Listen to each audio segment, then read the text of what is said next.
सरकार के द्वारा किसान, घरेलू उपभोक्ता,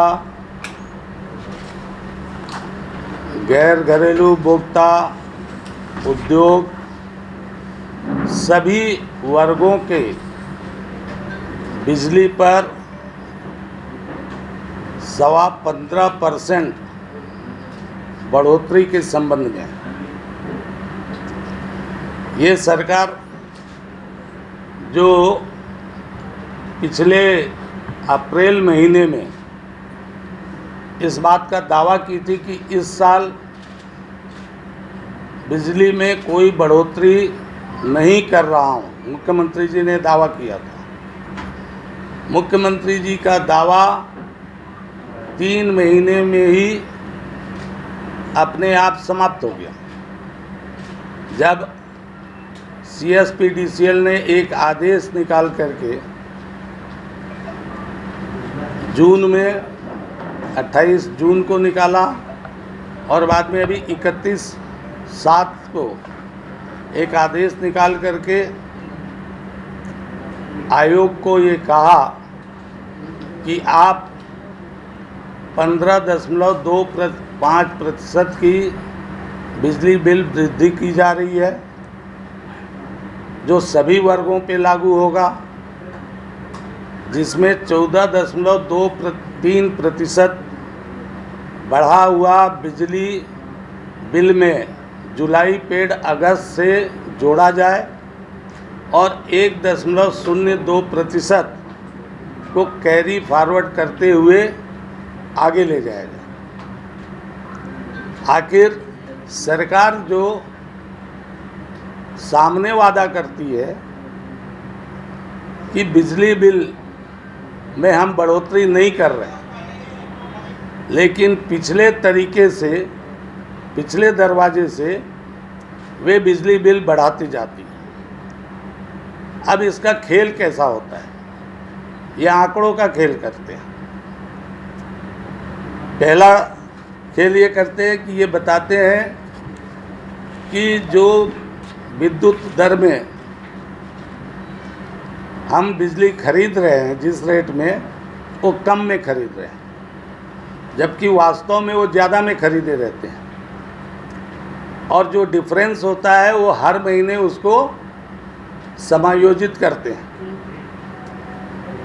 दूसरा करते हैं कि प्राप्त होने वाले रेवेन्यू को ज़्यादा दिखाते हैं, जबकि एक्चुअल में घाटा ज़्यादा हुआ रहता है, उसको छुपाते हैं। तीसरा, पिछले घाटे को बिना भरपाई किए हुए वे आगे बढ़ा देते हैं। उसका उदाहरण है, बिजली दर बढ़ने के कारण ये होते हैं कि जब CSPDCL कंपनी जितना घाटा उठाती है, उस घाटे की भरपाई करने के लिए 2 ही रास्ते हैं। या तो सरकार उस घाटे को सब्सिडाइज करे या वो कंज्यूमर से वसूला जाए।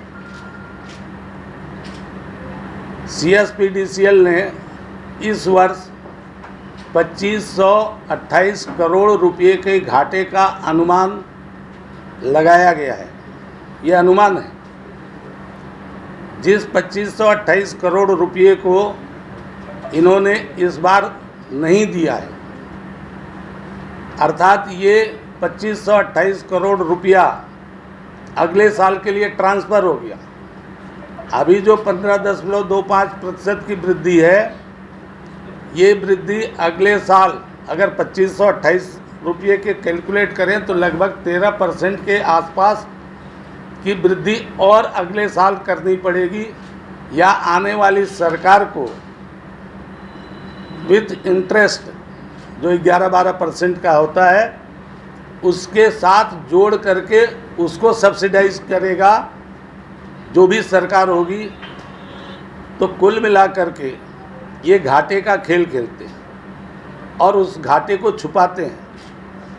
पिछले दिनों सरकार ने स्टील सेक्टर को जो जुलाई 21 तक सब्सिडी दे रहे थे,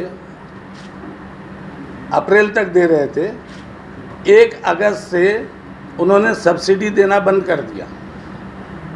साथ ही आयोग के द्वारा 1 अगस्त से स्टील सेक्टर को 25% के उनके टैरिफ में कम किया गया।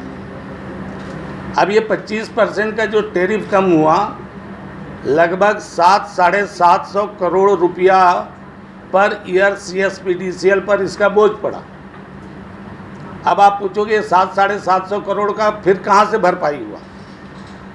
क्योंकि सरकार के पास दो ही रास्ते, कंपनी के पास 2 ही रास्ते होते हैं। अगर वो घाटा है, जिस साल जितना घाटा होता है उस घाटे को सरकार दे दे, जो सरकार देती रही है। भाजपा की भी सरकारों में CSPDCL यदि घाटे में रही तो वो घाटा कंपनी को समय समय पर सरकार के द्वारा दिया गया। इस सरकार ने स्टील सेक्टर को भी 2021 तक उस घाटे को सब्सिडाइज अपने सरकारी कोष से किया, लेकिन 21 से उस घाटे का सब्सिडी बंद कर दिया और उसको आम लोगों के ऊपर डाल दिया, जिसके कारण लगभग 4% का उसमें बढ़ोतरी हुआ। इस तरीके से सरकार किसान, घरेलू उपभोक्ता और सब पर जो भार डाल रही है, 15% का अभी जो बिजली का भार पड़ा है और बोल कुछ रही है, कर कुछ रही है। इससे ये साबित होता है कि जो कहावत चल रही है कि ऐसा कोई सगा नहीं जिसको कका ने ठगा नहीं, ये भूपेश सरकार ना होके ठगेश सरकार है, ये अपने आप को स्थापित करती है। भाजपा की सरकार में CSPDCL ठीक से अपने आय व्यय का करती थी और इसलिए 2018 में जब हमने छोड़ा तब आप देखोगे 19 में कोई बढ़ोतरी नहीं हुई।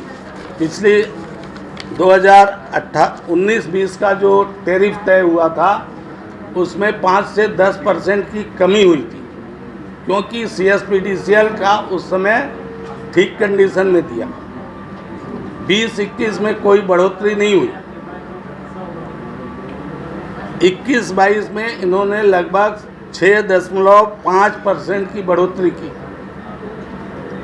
22-23 में इन्होंने 2.5% की बढ़ोतरी की। 15.25 अभी 2023 के आदेश में बढ़ोतरी कर रहे हैं। अगर ये कुल मिला लिया जाए तो लगभग 24 से 25% की बढ़ोतरी पिछले दरवाजे और सामने दरवाजे मिला करके इस सरकार ने किया। जहां एक तरफ ये घोषणा कर रही है सरकार कि 400 यूनिट तक बिजली हाफ होगी, वहां पर इस सरकार के द्वारा पहले ही 25% के आसपास बढ़ा दिया गया। तो 25% बढ़ा के फिर 50% में हाफ किया गया। ये सरकार हर मामले में झूठ बोलती है। हमारे पिछले दिनों मुख्यमंत्री जी भिलाई के भी BSP टाउनशिप वासियों को कहा था कि बगैर CSPDCL को ट्रांसफ़र किए हुए वहाँ के लोगों को 400 यूनिट की बिजली बिल का हाफ का मामला सुलझ नहीं सकता, हम उसको फ़ायदा नहीं दे सकते। लेकिन अभी 9 अगस्त को एक आदेश निकाल करके मात्र 2 महीने का सितंबर से उन्होंने चालू कर दिया। तो मुख्यमंत्री बार बार विद्युत उपभोक्ताओं के साथ झूठ बोलते हैं। वहाँ भी 2 महीना चुनाव आया तो कर दिया, और अप्रैल महीने में भी जो इन्होंने घोषणा किया था सिर्फ चुनाव के कारण, लेकिन एफपीपीएस कानून के तहत उनको मालूम था कि ये आगे जाकर के एडजस्ट होगा, लेकिन फिर भी झूठ बोला। इसलिए ये जो झूठ का बाज़ार और लूट का बाज़ार भूपेश सरकार ने बनाया है, आने वाले समय में तमाम विद्युत उपभोक्ता जो बिजली का भार आज सब पर पड़ रहा है, कई इंडस्ट्रियां अपने उद्योग जगत में प्रतिस्पर्धा से बाहर होने की स्थिति है, किसान पे भी पड़ रहा है, घरेलू उपभोक्ताओं पर भी पड़ रहा है, और साथ ही साथ जो प्रति व्यक्ति आय का भी गणना ये करते हैं, उसमें ये अनिवार्य है कि जो कैलकुलेशन होता है वो 5% के बिजली के दाम को लेकर के किया जाता है।